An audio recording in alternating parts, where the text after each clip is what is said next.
Amazonas está entre os estados brasileiros que decidiram manter a paralisação dos caminhoneiros, apesar do acordo firmado com o governo federal.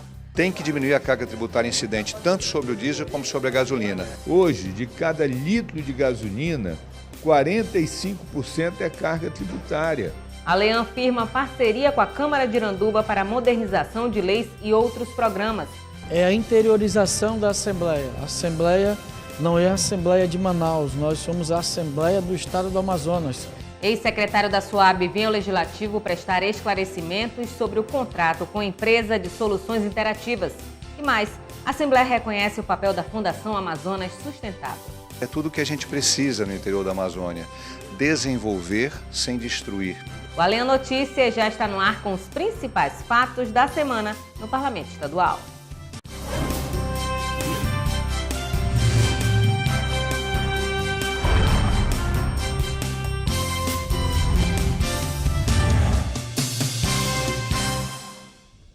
Boa noite. O Amazonas está entre os estados brasileiros que decidiram manter a paralisação dos caminhoneiros, apesar do acordo firmado com o governo federal. A greve pode prejudicar o sistema de abastecimento da capital e dos municípios do interior. O deputado Luiz Castro defendeu que o governo federal reduza a carga tributária sobre os combustíveis. Caminhoneiros continuam a paralisação em vários estados brasileiros, mesmo com um acordo firmado com o governo federal. Na capital amazonense, a categoria manteve o protesto pelo segundo dia consecutivo na via de acesso à refinaria Isaac Sabá, no Distrito Industrial. Um grupo seleto de motoristas também fechou a BR-174, que liga Manaus a Boa Vista. A alta dos combustíveis é o motivo do protesto. No Parlamento Estadual, o deputado Luiz Castro lembrou que, além dos caminhoneiros, outras categorias já começaram a protestar pelo mesmo motivo. O deputado defendeu uma redução da carga tributária sobre a gasolina e o diesel, para que os protestos não gerem uma crise de abastecimento no Amazonas e em todo o país. Nós temos que mexer com a carga tributária. Tem que diminuir a carga tributária incidente tanto sobre o diesel como sobre a gasolina. E o presidente já deveria ter convocado todos os governadores para essa estratégia comum. Na última quinta-feira, o deputado Serafim Correia propôs ao governo do estado a redução da carga tributária de 25% para 18% sobre a gasolina e o diesel. Uma proposta semelhante foi apresentada no Senado Federal pelos senadores Romero Jucá, do MDB de Roraima, e Randolfo Rodrigues, da Rede do Estado do Amapá. Não tem outra solução. O governo federal, os governos estaduais têm que diminuir a carga tributária sobre os combustíveis. Hoje, de cada litro de gasolina, 45% é carga tributária. O acordo proposto pelo governo federal, que não foi aceito pelos caminhoneiros, prevê que a paralisação seja suspensa por 15 dias. Em troca, a Petrobras mantém a redução de 10% no valor do diesel nas refinarias por 30 dias, enquanto o governo costura formas de reduzir os preços. A Assembleia quer alcançar todos os municípios do Amazonas com a ampliação das ações do SECOT, que trabalha na atualização das leis. Ao firmar a parceria com a Câmara Municipal de Iranduba, o presidente Davi Almeida anunciou novos serviços. Iranduba, que está situada na região metropolitana de Manaus e fica a cerca de 20 quilômetros da capital, é a 8ª cidade do interior a receber esse serviço de expansão da Assembleia Legislativa do Amazonas. Além do presidente do Poder Legislativo Estadual, uma comitiva formada pelos deputados Platini Soares, Abdala Frache e Sabá Reis esteve no município para acompanhar a parceria feita por meio do SECOT, que é o órgão da Assembleia que assessora na modernização das leis dos municípios. O presidente da Câmara de Iranduba, vereador Alessandro Carbajal, agradeceu o apoio da Lean e destacou os benefícios aos trabalhos do Legislativo Municipal. A importância desse termo de cooperação é no sentido de você ter mais apoio por parte da capital, que os municípios, principalmente os municípios mais distantes do nosso interior, eles padecem muito de informação e muitas das vezes nós estamos desinformados das atualizações das leis, das mudanças nas resoluções. Então, isso vai trazer, com certeza, um benefício muito grande para as câmaras municipais. Vai ser realmente de grande valia. Então, nós só temos a agradecer. Davi Almeida lembrou que a medida visa prevenir erros na prestação de contas dos órgãos públicos municipais e levar estrutura aos municípios que passam a ter autonomia. Através dos serviços que nós prestamos e dando essa condição às câmaras municipais, como também a divulgação do trabalho dos vereadores, né? A transparência no trabalho dos vereadores através da hospedagem no site da Assembleia das ações de todas as câmaras municipais. Esta é a intenção, este é o intuito desta assinatura desse termo de cooperação técnica com a Prefeitura, com a Câmara Municipal de Iranduba. O presidente da Assembleia Legislativa aproveitou a oportunidade para convidar os vereadores da cidade a participarem de um seminário que será realizado no dia 5 de junho na Assembleia Legislativa e vai discutir a implantação do orçamento impositivo nas leis orgânicas municipais.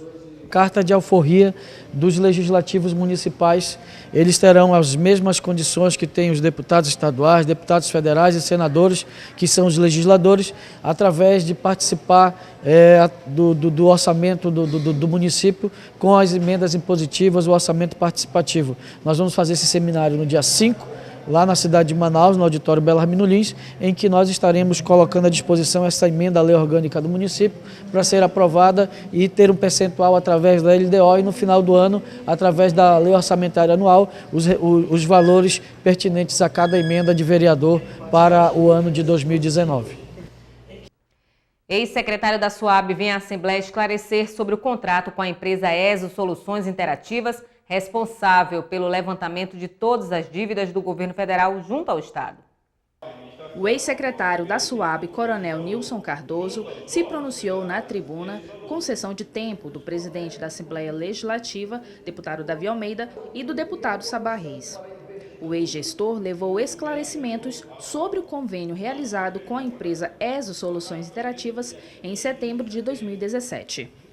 A empresa havia sido contratada para fazer um levantamento junto a órgãos federais do seguro habitacional que o governo tem depositado e que são pagos desde a década de 60. Ou seja, são valores que a Caixa Econômica deve ao Amazonas, mas que não são reconhecidos pela entidade. O valor que dá em torno de 50 a 70 milhões de reais.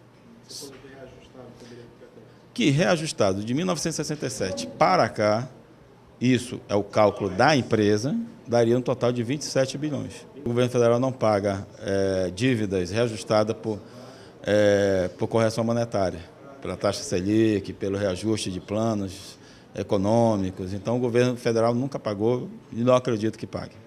Há alguns dias, o governo do estado suspendeu o contrato por suspeita de fraude e decidiu criar uma comissão especial para investigá-lo. Alegando que houve perda e prejuízo para o Estado. Repetindo aqui que não houve nenhum prejuízo, tendo em vista que o Estado não gastou um centavo, o Estado não pagou um centavo para essa empresa.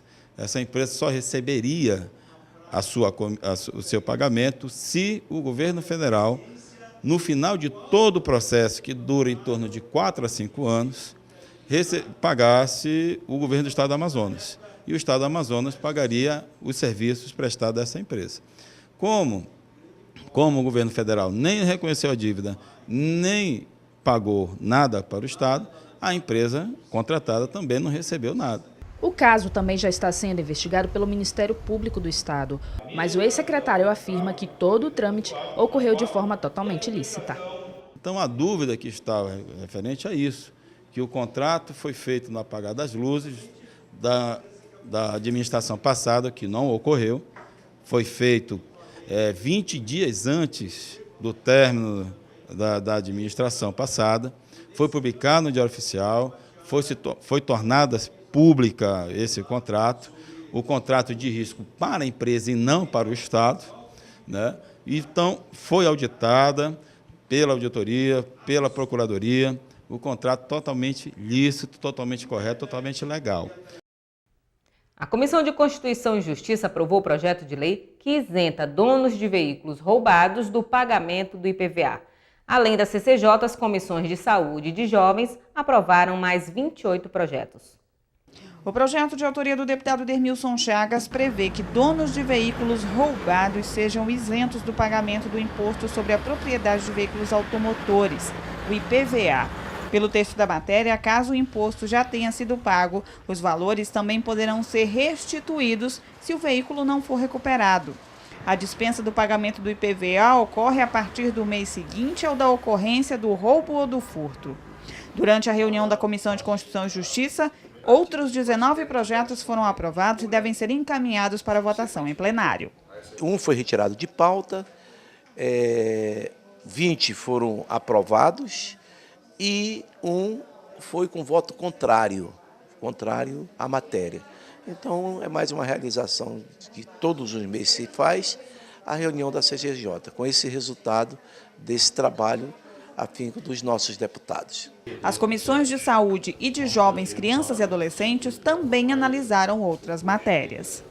São vários projetos, uns projetos informativos, né, por exemplo, de doença celíaca, outros projetos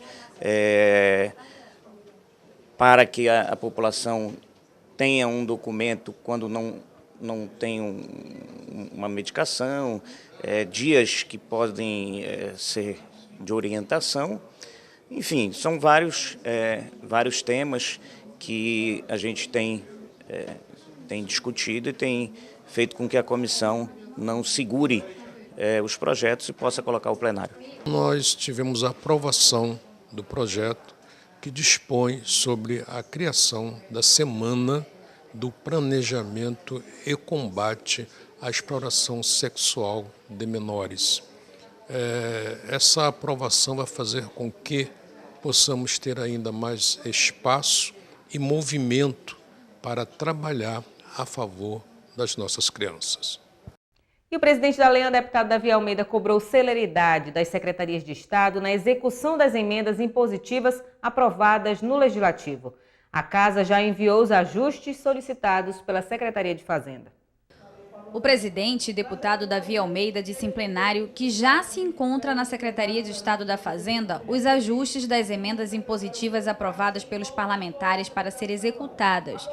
O parlamentar lembrou também que outras secretarias já receberam as respectivas emendas, mas têm colocado dificuldades para a execução delas. Diante da burocratização, Davi Almeida cobrou celeridade na aplicação do instrumento legislativo. Existem secretários que nós podemos fazer alguns elogios.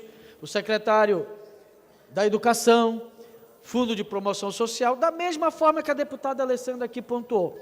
Só que existem outros secretários que as emendas estão tramitando a passos de tartaruga, de jabuti, de cágado. Muito lento. A celeridade da execução das emendas impositivas para as secretarias de Estado foi motivada após a deputada Alessandra Campelo denunciar em plenário que o secretário da CEGEL estaria impondo dificuldades na aplicação dos projetos para a área do esporte. Um funcionário da CEGEL de que recebeu uma ordem do secretário da CEGEL, presidente, dizendo que todas as emendas de minha autoria e de alguns deputados aqui dessa casa deveriam ser mantidas no gabinete e não deveriam andar, não deveriam prosperar dentro da secretaria. Eu quero crer que isso não seja verdade, eu quero crer que seja uma atitude isolada desse secretário. O presidente Davi Almeida disse que, caso a situação denunciada pela deputada seja verdadeira, vai convocar o secretário da CEGEL para explicar o problema aos parlamentares. Funcionários da CEPRO reivindicam o cumprimento da lei do novo plano de cargos e salários da categoria. E simpósio debate sobre a extensão dos serviços emergenciais do Centro Psiquiátrico Eduardo Ribeiro a outros hospitais do Estado. É o que você vai ver no próximo bloco. Em casa, no carro ou no trabalho, você também pode acompanhar as atividades da Assembleia Legislativa através da Rádio Ali. Sintonize na FM 106,9 e não deixe de saber sobre projetos de lei, agendas e outros assuntos da Casa Legislativa Amazonense. Assembleia Legislativa do Amazonas, cuidando da nossa gente. Funcionários da CEPRO e agências do órgão reivindicam o cumprimento da lei do novo plano de cargos e salários da categoria. Em reunião com os deputados, os servidores reclamaram da perda salarial e ticket alimentação. Um grupo de servidores da Secretaria de Estado de Produção Rural, SEPROR, esteve na Assembleia Legislativa nesta quinta-feira para pedir o apoio dos parlamentares junto ao governo. Eles querem um cumprimento da lei do Plano de Cargos e Salários da categoria, aprovado este ano. A sessão de tempo foi do deputado Luiz Castro, do Rede Sustentabilidade, que expôs a situação dos mais de 450 trabalhadores do IDAM, ADAF e SEPROR, sem a reposição da database há 4 anos e sem o ticket alimentação retirado pelo ex-governador José Melo. E tudo isso é sob o argumento de que não há orçamento, então isso nos preocupa muito, entendeu? E aí nós gostaríamos de tentar obter apoio para que haja o remanejamento de recurso orçamentário para o pagamento dos servidores. O deputado Luiz Castro explica que o descumprimento dessa remuneração aos servidores é ilegal. Além de terem os salários congelados, nós tiveram um prejuízo adicional de perda do ticket de alimentação. O que nós colocamos é que o governo tem condições, sim, e deve fazer esse reforço, se necessário, no orçamento da SEPROR, mas cumprir aquilo que a lei aprovada nesta casa garante. Diante do exposto, o líder do governo, o deputado Dermilson Chagas, ouviu os servidores e entrou em contato com agentes do Estado e anunciou uma resposta rápida ao pleito. Eu acho que houve algum descuido, algum deslize nesse processo. Quando os servidores me procuraram já para questionar por que não tiveram aumento, liguei de imediato para o secretário Aparecido. Ele me informou que já estava sendo tratado do assunto.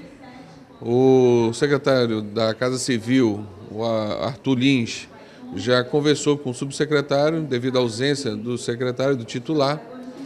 Está conversando com o secretário da Fazenda para poder resolver esse problema, desse equívoco que houve em relação ao aumento salarial deles. É justo, é válido e com certeza isso vai ser corrigido agora, se Deus quiser, por esses dias. Falhas na telefonia móvel e internet, até falta de dinheiro nos bancos durante períodos de festas típicas. Esses são alguns problemas que afetam o turismo no município de Maués. Uma audiência pública de iniciativa do deputado Francisco Souza promoveu o debate sobre essas e outras questões. Maués é um dos municípios do interior do Amazonas que está na rota turística do estado. Todos os anos, milhares de pessoas visitam a cidade, principalmente no mês de dezembro, período que acontece a festa do Guaraná. Em 2017, mais de 15 mil pessoas movimentaram o município durante 3 dias de festival, mas o turismo na região pode ser prejudicado. Falha no sistema de telefonia móvel e internet, além do desabastecimento financeiro de bancos em períodos de festivais, estão entre os problemas levantados durante o debate. Francisco Souza destacou a importância do turismo para a economia local e afirmou que a preparação da cidade para mantê-la na rota turística do Amazonas é fundamental, além de gerar emprego e renda. Outro problema levantado durante a audiência foi a falta de infraestrutura aeroportuária e os valores das passagens aéreas, consideradas exorbitantes. Nesta sexta-feira, o Poder Legislativo reconheceu o papel da Fundação Amazonas Sustentável. A FAS promove a conservação ambiental e a qualidade de vida das comunidades ribeirinhas no estado. A sessão especial foi de iniciativa do deputado Luiz Castro.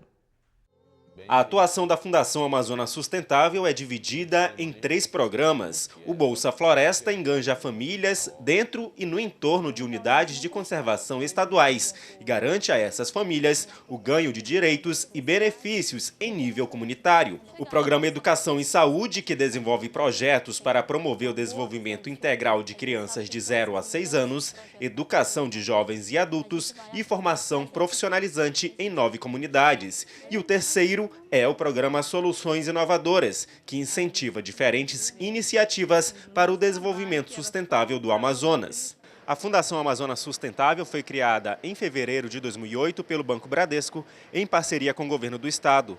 Hoje conta ainda com o apoio da Samsung, Coca-Cola e Fundo Amazônia. A FAS tem o objetivo de promover o envolvimento sustentável, a conservação ambiental e a melhoria da qualidade de vida de ribeirinhos que moram em unidades de conservação do estado.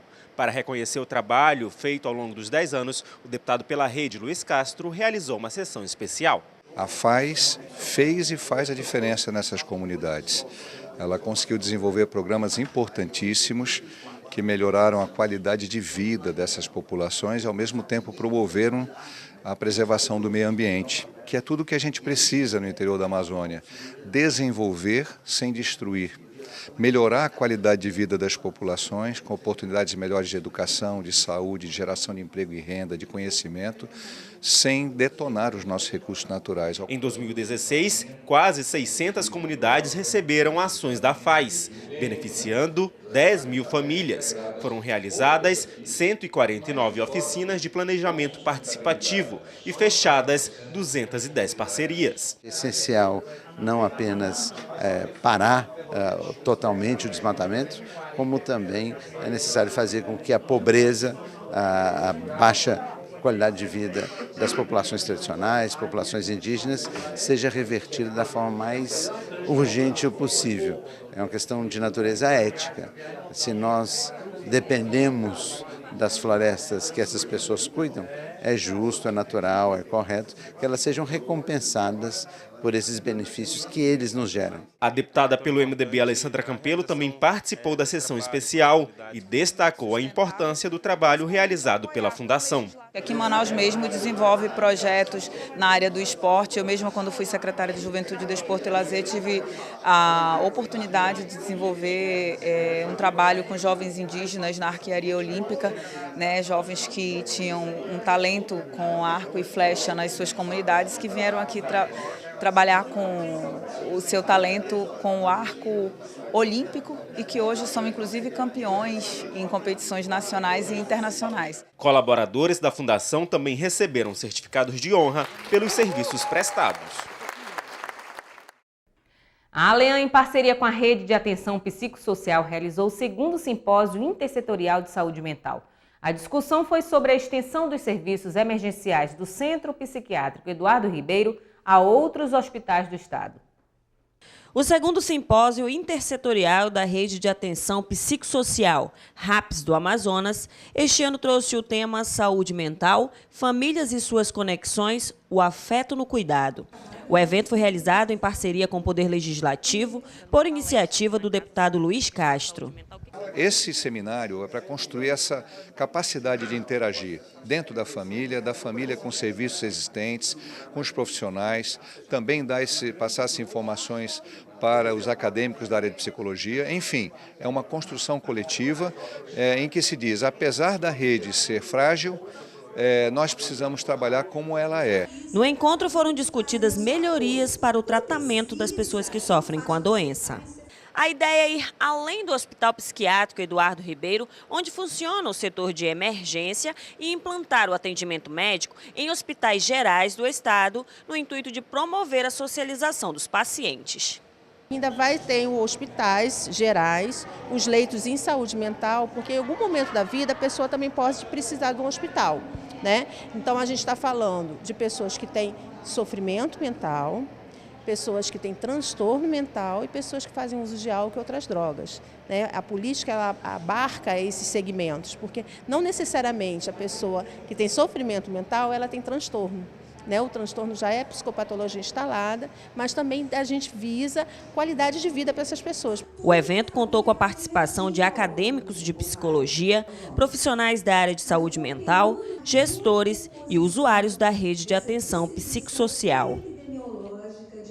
Em um mundo regido pelos sentidos, quem tem algum tipo de deficiência física precisa usar a força humana para lidar com as dificuldades do dia a dia. No programa Parlamento Jovem da Assembleia Legislativa, um estudante de 21 anos tem dado esse exemplo de força de vontade. Acompanhe na reportagem de Mariana Braga e Demis Willer. Como para ele é estar aqui hoje dando voz a um projeto. A entrevista começa de uma forma diferente. Aqui, quem presta a voz para o Rodrigo Braga, de 21 anos, é a Joyce, intérprete de Libras que o acompanha no Parlamento Jovem, o programa de educação cidadã da Assembleia Legislativa. É Joyce quem ouve, traduz e passa as informações para o Rodrigo, que no programa é um jovem deputado. Rodrigo é pura simpatia, nascido em uma família simples, é o único surdo da casa. Na minha família, ele sempre batalhou, ele sempre teve vontade de se representar. Hoje, no caso, ele tem uma dificuldade, mas todo mundo apoiou, incentivou e votou para ele estar aqui. Então, ele está fazendo com que essa proposta de acessibilidade para a comunicação entre os surdos seja melhor. também é o único na rua onde mora. Na sala de aula, é o único. Também foi o único durante muito tempo na infância, nas turmas das escolas por onde passou. E atualmente é o único na 11ª legislatura do Parlamento Jovem. Ele foi escolhido pelos colegas para representar a escola no programa, prova do carinho de todos e do respeito por ele. Ele é uma pessoa que tomou iniciativa mesmo. Eu basicamente achei bonita a ação dele. Gosto dele como pessoa, ele é uma pessoa assim, bem prestativa, calma, comunicativa. E as pessoas pensam que há uma grande limitação, mas não há. Com isso, a nossa escola André Araújo, na Cidade Nova, todas as salas, mesmo não tendo alunos com deficiência auditiva, estão interagindo um com o outro com Libras, com linguagem brasileira de sinais. Apesar de não ouvir os sons do mundo aqui fora, ele ouve a voz da consciência, de onde diz que tirou a ideia do projeto de lei que apresentou aos colegas por mais inclusão. Na escola onde estuda, na Zona Norte, a educação é inclusiva. Contudo, Rodrigo sente falta de mais intérpretes nos órgãos públicos. No hospital, ele tenta esse apoio. É complicado, é difícil a comunicação, mas ele tenta, né? E como todo jovem da mesma idade, quer um melhor acesso ao conteúdo veiculado pela TV. A oportunidade que ele tem agora de apresentar é para mostrar que o governo falta com essa acessibilidade, né? Falta respeitar mais, focar mais, né, nessa área. Depois dessa conversa inspiradora, nossa equipe se despede do Rodrigo da forma que ele nos ensinou, com mais empatia e inclusão, que é só do que o mundo precisa. E o Alê Notícias fica por aqui. Um ótimo fim de semana para você e até a próxima segunda-feira.